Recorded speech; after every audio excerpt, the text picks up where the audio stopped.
Βαρεθήκα τα ίδια λόγια να μου λένε πως είμαι πάντα το καλύτερο παιδί.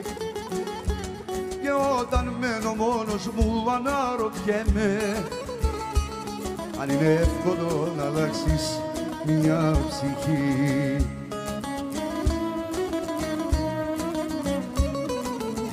Δεν θέλω τίποτα να αλλάξω, δεν θέλω κάτι να σκεφτώ. Θέλω τα μάτια της να τα ξεχάσω.